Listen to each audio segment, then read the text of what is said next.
Movie के शुरू में हमें एक रेगिस्तान का सीन दिखाया जाता है जहां पर हम एक हेलीकॉप्टर से एक कपल को उतरता हुआ देखते हैं जिसमें लड़के का नाम रिचर्ड और लड़की का नाम जेनिफर है। दरअसल रिचर्ड एक बहुत ही ज्यादा पैसे वाला अमीर लड़का है और जेनिफर इस वीरान रेगिस्तान में बने हुए एक घर में उसके साथ एंजॉय करने के लिए आई है। दरअसल रिचर्ड एक शादीशुदा आदमी है और जेनिफर भी इस बात को अच्छी तरह से जानती थी, लेकिन रिचर्ड के ज्यादा पैसे वाला होने की वजह से वो यहाँ पर उसके साथ आई थी। फिर अगली सुबह जब वो घर में इधर उधर घूम रही थी तभी दरवाजे पर वो दो आदमियों को देखती है जिनके हाथों में बंदूकें थी। दरअसल ये दोनों आदमी रिचर्ड के ही साथी थे, जिनमें एक का नाम डिमिट्री और एक का नाम स्टैनली था। स्टैनली जब जेनिफर को देखता है तो उसकी नीयत खराब हो जाती है और जेनिफर की भी हरकतें कुछ इस तरह की होती है जिससे स्टैनली उससे और भी ज्यादा अट्रैक्टिव हो जाता है। फिर शाम के वक्त जब ये सारे लोग एक जगह पर बैठ कर के ड्रिंक कर रहे होते हैं तब जेनिफर अपने मोबाइल में एक सॉन्ग को प्ले करके उस पर डांस करना शुरू कर देती है। वो रिचर्ड को अपने साथ डांस करने के लिए कहती है, लेकिन रिचर्ड ज्यादा थका हुआ होने की वजह से डांस करने से मना कर देता है। तब जेनिफर स्टैनली को अपने साथ डांस करने के लिए बुलाती है। तब स्टैनली उसके साथ डांस करने लगता है। अब जेनिफर को लेकर के स्टैनली का पहले से ही दिमाग खराब हो रखा था, इसलिए वो डांस करते हुए अपना बचा कुचा कंट्रोल भी खो देता है। फिर अगली सुबह हम देखते हैं कि रिचर्ड किसी काम से बाहर चला जाता है और स्टैनली ने जेनिफर के लिए एक टेबल पर खाने के लिए कुछ सजा कर के रखा हुआ था। अब जेनिफर खाने के लिए टेबल पर आकर के बैठती है। तब स्टैनली उसके साथ बातें करना शुरू कर देता है। इससे जेनिफर समझ जाती है कि स्टैनली गलत समझ रहा है। तब वो वहाँ से उठ कर के नहाने के लिए चली जाती है। अब जेनिफर जब अपने रूम में कपड़ों को चेंज कर रही थी तब स्टैनली भी छुप कर के उसे देख रहा था। इस चीज को जेनिफर भी देख लेती है, लेकिन वो उस वक्त उसे कुछ भी नहीं बोलती। फिर स्टैनली उसके रूम में आकर के बैठ जाता है और उससे बातें करने लगता है। यहाँ पर स्टैनली जेनिफर से पूछता है कि तुम्हें किस टाइप के लोग पसंद हैं। तब जेनिफर कहती है कि मुझे टॉल टाइप के लोग पसंद हैं, लेकिन तुम वैसे बिल्कुल भी नहीं हो। अब स्टैनली उसके साथ गंदी गंदी बातें करने लगता है। तब जेनिफर जैसे ही उठ कर के वहाँ से जाने लगती है तब स्टैनली उसे पकड़ कर के उसके साथ जबरदस्ती करने लगता है। तभी उसी टाइम यहाँ पर दिमित्री आ जाता है, जिसे देख कर के स्टैनली कहता है कि तुझे दिखाई नहीं दे रहा, मैं अभी बिजी हूँ, इसलिए चुपचाप यहाँ से चला जा। तब डिमिट्री भी यहाँ से चला जाता है। उधर अंदर स्टैनली जबरदस्ती जेनिफर का रेप करने लगता है। इधर दूसरे रूम में दिमित्री उसके चिल्लाने और चीखने की आवाजों को सुन रहा था। तब वो अपने टीवी को ऑन करके उसके वॉल्यूम को बढ़ा देता है। फिर थोड़ी देर बाद जब रिचर्ड यहाँ पर पहुँचता है तब स्टैनली उसे बताता है कि जेनिफर को कुछ प्रॉब्लम हो गई है और उसने जो जेनिफर के साथ किया था वो भी रिचर्ड को बता देता है। अब रिचर्ड जब रूम के अंदर जाकर के जेनिफर को देखता है तो वो बहुत ज्यादा सदमे में एक जगह पर लेटी हुई थी। रिचर्ड को देखते ही जेनिफर उसे कहती है कि फौरन एक हेलीकॉप्टर को बुलाओ, मैं अभी यहाँ पर बिल्कुल भी नहीं रहना चाहती। तब रिचर्ड उसे तसल्ली देते हुए कहता है कि तुम बिल्कुल भी टेंशन नहीं करो, तुम्हें यहाँ पर अब कोई भी प्रॉब्लम नहीं होगी और मैं बहुत जल्दी तुम्हें यहाँ से घर भेज दूंगा। मैंने बहुत सारे पैसे तुम्हारे अकाउंट में ट्रांसफर भी कर दिए हैं, जिससे लॉस एंजलिस में रहने के अपने सपने को तुम पूरा कर सकोगी। लेकिन जेनिफर उससे जिद करने लगती है कि तुम्हें अभी के अभी हेलीकॉप्टर को बुलाना होगा, मैं अब एक सेकंड भी यहाँ पर नहीं रह सकती। तब रिचर्ड उसे समझाने की कोशिश करता है।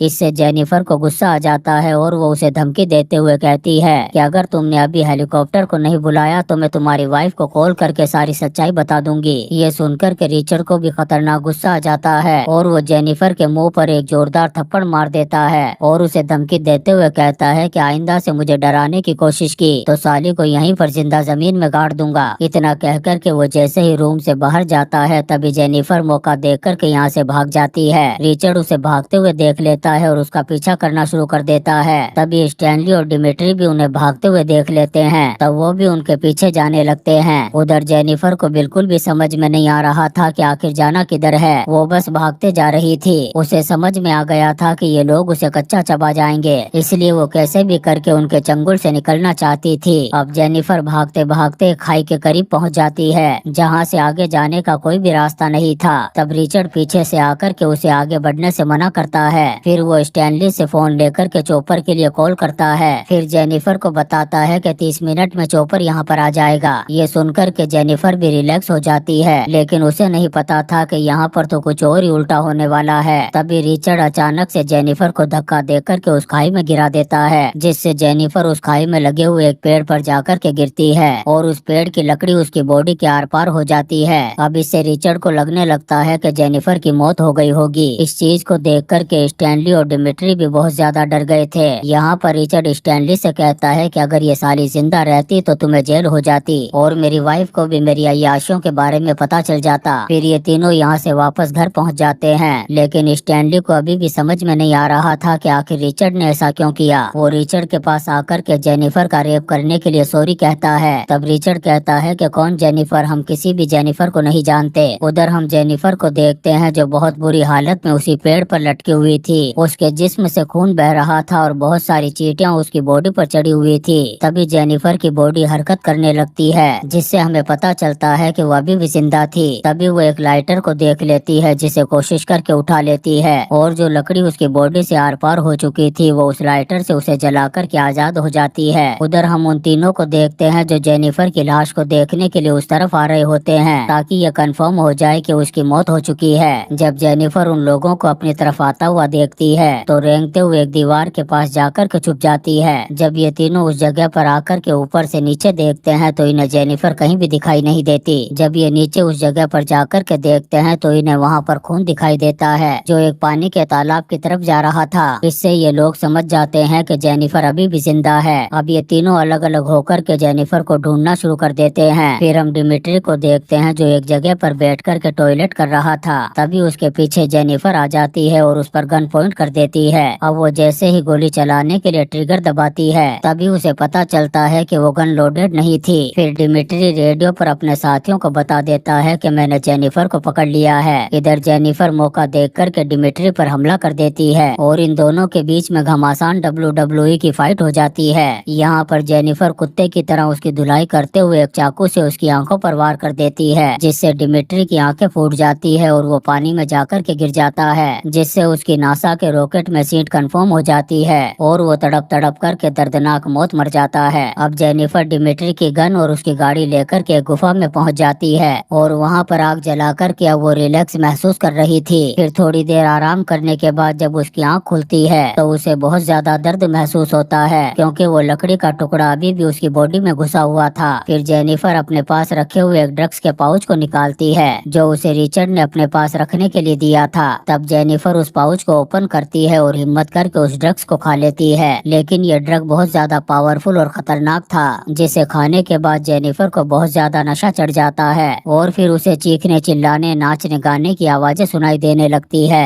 अब वो इसी नशे की हालत पे अपने पास रखे हुए उस चाकू को गर्म करती है और हिम्मत करके उस लकड़ी के टुकड़े को अपनी बॉडी से बाहर निकाल देती है। लकड़ी के निकलते ही उस जगह से खून बहना शुरू हो जाता है। तब वो पास में पड़े हुए एक कैन के टुकड़े को गर्म करके अपने घाव पर रख देती है। दरअसल ड्रग्स के नशे की वजह से उसे बिल्कुल भी दर्द महसूस नहीं हो रहा था। उधर सुबह होने पर हम रिचर्ड और स्टैनली को देखते हैं, जिन्हें अभी तक इस बात का पता नहीं चला था कि जेनिफर ने डिमिट्री की माँ बहन एक करके उसे दूसरी दुनिया में पहुंचा दिया है। फिर हम स्टैनली को देखते हैं जो उसी तालाब के पास बैठ कर के हाथ मुंह धो रहा था। तभी उसे डिमिट्री की डेड बॉडी दिखाई देती है जो सारी रात पानी में रहने की वजह से फूल चुकी थी और दिखने में बहुत ही ज्यादा भयानक और डरावनी लग रही थी। इससे वो समझ जाता है कि जेनिफर ने ही इसका काम तमाम किया है। फिर रिचर्ड स्टैनली से कहता है कि तुम भी उस साली को अलग जाकर के ढूंढो और जैसे ही वो नजर आए साली की वहीं पर माँ बहन एक कर देना। अब ये दोनों फिर से अलग अलग होकर के जेनिफर को ढूंढना शुरू कर देते हैं। तभी हम जेनिफर को देखते हैं जो दूरबीन से देखती है कि एक कार उसकी ही तरफ आ रही थी। दरअसल इस गाड़ी को स्टैनली चला रहा था।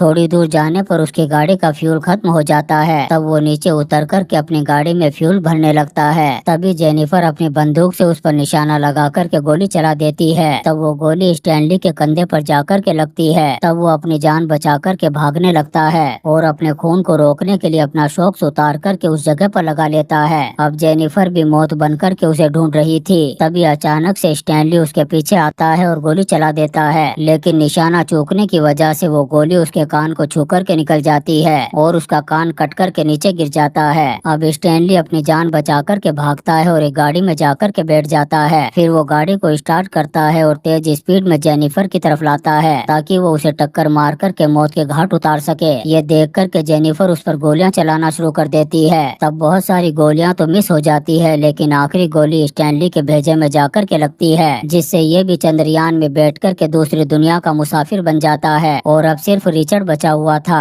वो भी जेनिफर को कुत्ते की तरह चारों तरफ ढूंढ रहा था, लेकिन उसे जेनिफर कहीं भी नहीं मिलती और न ही उसे रेडियो पर डिमिट्री और स्टैनली की तरफ से रिप्लाई आ रहा था। तब वो परेशान होकर के वापस घर में जाकर के बैठ जाता है। वो वहाँ बैठ कर के थोड़ी देर आराम करता है, फिर एक हेलीकॉप्टर के लिए कॉल करता है और उसे अर्जेंट में यहाँ आने के लिए कहता है। इसके बाद वो बाथरूम में जाकर के नहाने लगता है। तभी उसे बाहर से कुछ आवाजें सुनाई देती है, जिसे सुनकर के उसकी जबरदस्त फटने लग जाती है। उसे लगने लगता है कि जेनिफर मौत बनकर के आ चुकी है। फिर वो अपनी गन उठाता है और आगे बढ़ने लगता है। तभी उसे शीशे के दूसरी साइड में जेनिफर दिखाई देती है, जो उसी पर निशाना लगाए हुए खड़ी थी। वो फौरन गोली चला देती है, जो रिचर्ड के पेट पर जाकर के लगती है। अब रिचर्ड जख्मी हालत में एक दूसरे रूम की तरफ भागता है और अंदर जाकर अपने घाव पर प्लास्टिक लपेट लेता है ताकि खून न बह सके। अब ये दोनों एक दूसरे को मारने के लिए आगे बढ़ते हैं। तब इनके बीच में खतरनाक फाइट हो जाती है और फिर जेनिफर मौका देख कर के अपनी गन से उस पर गोली चला देती है, जिससे रिचर्ड भी दर्दनाक और कुत्ते की मौत मारा जाता है। और इस तरीके से जेनिफर ने इन लोगों को मार कर के अपना बदला ले लिया था। फिर थोड़ी देर बाद यहाँ पर चॉपर की आवाज सुनाई देती है